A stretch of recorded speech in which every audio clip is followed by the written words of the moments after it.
produits dans les grands centres. Et de ne pas avoir à prendre des trucs qui viennent de Zambie plutôt parce qu'il n'y a pas de route, là, c'est ça? Exactement. Donc, le mécontentement des gens, la volonté d'aller voter, c'est pour, je pense, pour certains, d'aller sanctionner cela, de faire en sorte que les choses changent. Parce que les Congolais et les Congolaises savent très bien l'immensité de leur richesse. Et particulièrement au Katanga, on voit partout des compagnies minières étrangères qui viennent, qui s'installent. Mais très peu de résultats, très peu d'amélioration dans les conditions de vie des gens. Et ça, c'est à la grandeur du pays. Est-ce qu'on commence à pointer des compagnies? Est-ce qu'on commence à pointer des pays étrangers? Est-ce qu'on dit ça, c'est du pillage qui se fait chez nous? Ça dépend de qui. Les communautés qui sont affectées peuvent le faire, mais règle générale, et ce n'est pas surprenant, le Congo est un pays minier, est un pays de ressources. Donc, on attend et on a une tradition d'exploitation minière par la Gécamine, qui était une compagnie d'État. Les gens attendent beaucoup de ça. Donc, il y a des attentes très précises et on s'attend aussi à ce qu'il y ait des côtés plus négatifs. Mais maintenant, comme il n'y a pas de retombées positives, les gens sont vraiment mécontents. Sur cette question, les gens peuvent pointer du doigt les étrangers, mais je pense que les Congolais reconnaissent aussi les responsabilités d'autres Congolais. Il faut savoir qu'à l'heure actuelle, la plus grande partie des minerais qui sortent du pays sort du travail de l'exploitation artisanale. Ce sont des centaines de milliers de jeunes dans différentes provinces qui, pour l'or ou pour le diamant, pour le coltan ou au Katanga, on dit l'hétérogénite, c'est un mélange de cuivre, de cobalt qui creuse dans des conditions dignes du Moyen Âge et qui vendent ces produits à des acheteurs. Alors, des acheteurs qui sont dans des combines avec les autorités, avec l'armée, avec les... Et c'est pas... Alors, souvent des grands investissements. C'est un travail qui se fait, on dit, au pic et à l'appel. Et là, les Congolais voient bien qu'il y a des réseaux à l'intérieur du Congo même qui sont dans ces...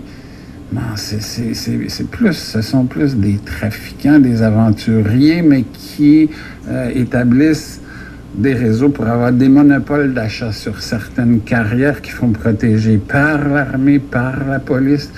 Les jeunes qui travaillent là sont obligés de vendre au prix qui leur sont imposés, mais ils gagnent 3, 4, 5 $ par jour et ils y vont, mais par centaines de milliers. Mais le prix imposé à la matière première, que ce soit par le resquilleur agent à ce jeune qui travaille dans cette mine ou par les États occidentaux ou ailleurs du monde quant à la RDC, c'est le même principe. On va acheter votre coltan à tel prix, on va acheter votre or à tel prix, point final. Absolument.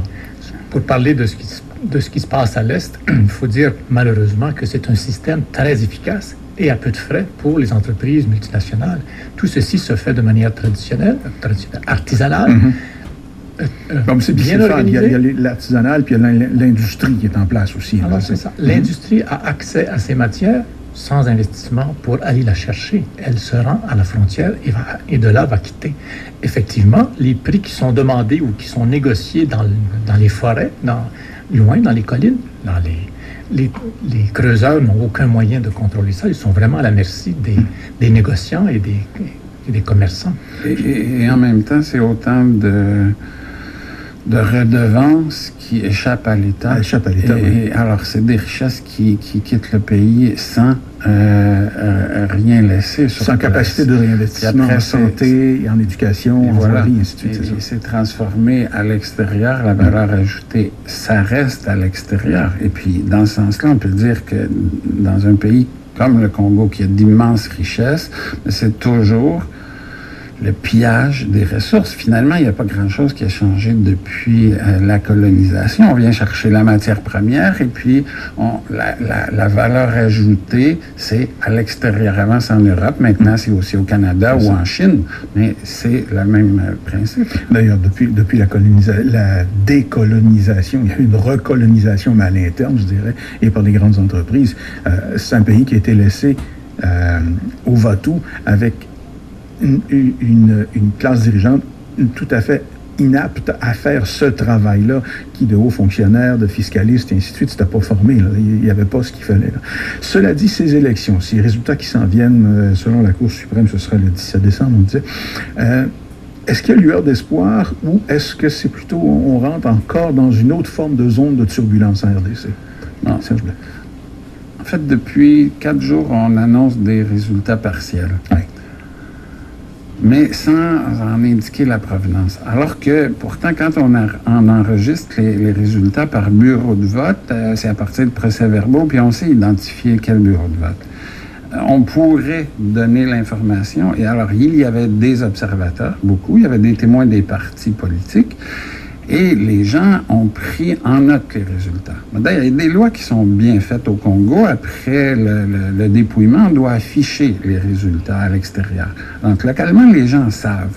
Là, maintenant, s'ils pouvaient vérifier les chiffres qui sont annoncés avec les chiffres qu'ils ont pris en note, je crois qu'on pourrait désamorcer le potentiel de crise parce que bon, les gens auraient un repère. Maintenant, on annonce des résultats sans en indiquer la provenance. Et alors là, il y a des surenchères qui peuvent se faire de part et d'autre pour contester ces résultats. Alors, la CENI, si elle faisait son travail correctement, elle pourrait désamorcer la crise. Maintenant, les organisations de la société civile congolaise, c'est ce qu'elles demandent, c'est qu'on fasse l'effort là, de transparence pour dire tel bureau de vote, tel bureau de vote, tel bureau de vote, voici les résultats, puis après, on fait les additions et puis on peut vérifier. Et cette décision du président d'y aller que d'un seul tour et non pas de 2 tours à cette présidentielle, est-ce que c'est pas matière à créer une certaine forme, une forme certaine d'instabilité sociale? Absolument, vous avez raison. Cependant, cette proposition, cette loi a été votée à l'Assemblée nationale à majorité. Et on sait maintenant que ce vote important a été monnayé. 20 000 $ par vote. C'est ce qui a fait que ce projet de loi est passé. Mais vous avez raison, ça a été une entourloupette assez efficace de la part de la présidence. Cela dit, M. Touga, c'est pas aussi, donc, à ce moment-là, selon les résultats qui vont sortir, avec un opposant, si c'est M. Tshisekedi qui dirait non, je ne reconnaîtrai pas, c'est parce qu'il y avait cette entourloupette-là déjà au Parlement. Mais c'est déjà légal et ça fait partie de la Constitution. Vous avez raison sur le fait qu'il va y avoir crise. Il y a crise présentement, mais il y a des moyens d'y remédier maintenant. La communauté internationale a un certain pouvoir là-dedans. Est-ce qu'elle va le jouer? C'est pas certain. La façon, ce que les Congolais et les Congolaises attendent, c'est qu'on ne leur vole pas cette élection et qu'on aille vérifier que la CENI fasse bien son travail. S'il y a des contestations et si on les règle de manière juridique, les gens vont l'accepter mieux. Il y aura toujours des mécontents. Ce qu'on peut craindre, cependant, contrairement en 2006, c'est que maintenant, l'armée, la force, n'est que d'un côté. Il y aura des manifestations, mais s'il y a répression, ça ne sera que d'un côté. Ce qui est inquiétant, puis ça peut se répéter cette fois-ci, comme on l'a vu pour résoudre la guerre, c'est que la diplomatie internationale tente à privilégier ce qui semble être une solution de stabilité à une solution de transparence. Le Congo est malade de l'impunité. Il y a des hauts dirigeants qui ont été mêlés à des massacres, qui ont été mêlés à des détournements de fonds, à des pillages, à de la corruption. Il y a personne jamais qui n'est sanctionné. Alors, ça avait été la solution trouvée pour mettre fin au conflit. On avait parlé du dialogue intercongolais puis de la formation d'un gouvernement d'unité nationale, un président avec 4 vice-présidents. Alors, chacun chef de milice.